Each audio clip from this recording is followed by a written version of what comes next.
Instagram ઉપર બહુ super trend ચાલી રહ્યો છે કે જે માને દીકરો છે અને બધાને ખ્યાલ જ હશે કે અત્યારે જય પાર્વતી માના ઉપવાસ ચાલે છે અને ગૌરી માના ઉપવાસ બધી દીકરીઓ લે છે અને જે માને દીકરો છે તો એ એની આવનારી વહુ મતલબ ડોટર ઇન લો માટે મસ્ત મેસેજીસ આપી રહ્યા છે કે દીકરા તું જ્યાં ક્યાં હોય ત્યાંથી ચિંતા ના કરતી આ તે.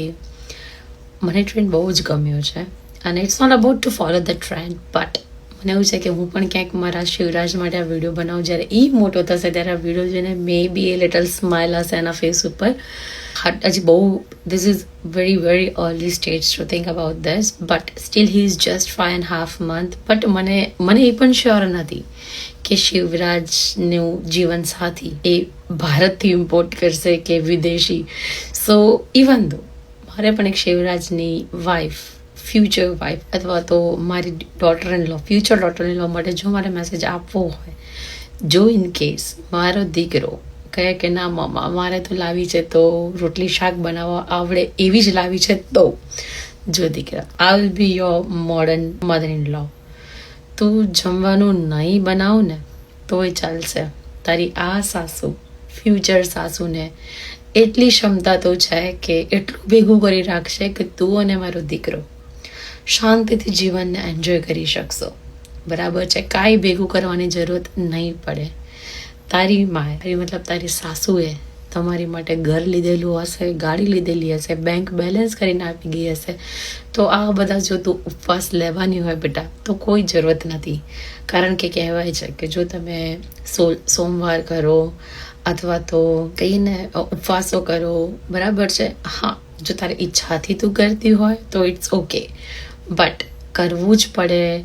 ફ્યુચર હસબન્ડ સારો મળે તો આઈ વિલ પ્રોમિસ યુ કે મારા દીકરાને જે તારો ફ્યુચર હસબન્ડ હશે એને ક્યાંય પણ સંસ્કારની કમી નહીં પડવા દો. બરાબર છે, ક્યાંય પૈસાની તકલીફ નહીં આવવા દો. અને હા, વફાદારી પ્રાયોરિટી પર રાખીશું, એને એવું ટ્રેન આપીશું. સો કોઈ ચિંતા કરવાની જરૂરત નથી. સોમવાર નહીં, ઉપવાસ નહીં, કશું જ નહીં. ખાલી તું દિલથી ભગવાનની ભક્તિ કરજે, દેટ્સ ઇટ. બાકી મહેનત કરવાની, નોકરી કરવાની કશું જ જરૂરત નથી. આ તો બધું જ ચિંતા મારી પર છોડી દે. હા, તારા સસરા જે છે બરાબર એ પણ હાર્ડ વર્કિંગ છે, એ તો એમની રીતે ભેગું કરશે જ તમારી માટે. But as a mother in law I am gonna promise you will not get any type of headache or કોઈ પણ પ્રોબ્લેમ તું ફેસ નહીં કરે. તો પ્લીઝ ભૂખી ન રહેતી. મન મજા આવે એટલું ડ્રાય ફ્રૂટ ખાજે, મન મજા આવે એટલું બહારનું ખાજે અને મન મજા આવે બરાબર એટલો તું મેકઅપ ને આ બધા પર ધરાઈને ખર્ચો કરજે. લોન પણ લઈ રાખજે, એ પણ હું પે કરી દઈશ. સો કહીએ ને દિલથી એક કહીએ એક ગેસ્ચર છે, લાઈક બહુ અર્લી સ્ટેજ છે એઝ અ માં.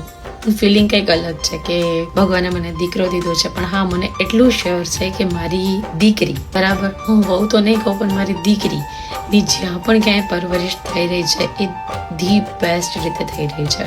અને જો નહીં થાય ને તો ચિંતા ના કરતી બિકોઝ તારી સાસુ પણ ફાટેલી નોટ છે, બહુ જ મજાની વ્યક્તિ છે, દિલ ખોલીને જીવાવાળી વ્યક્તિ છે. સો જે મન મજા આવે ને એ કરજે. આ ઉપવાસના ચક્કરમાં ના પડતી, કેમ કે મને નથી ગમતી કે મારો દીકરો ભૂખ્યો રહે. સો ડેફિનેટલી મને નહીં જ ગમે કે મારી આવનારી દીકરી પણ ભૂખી રહે. So enjoy your life little one.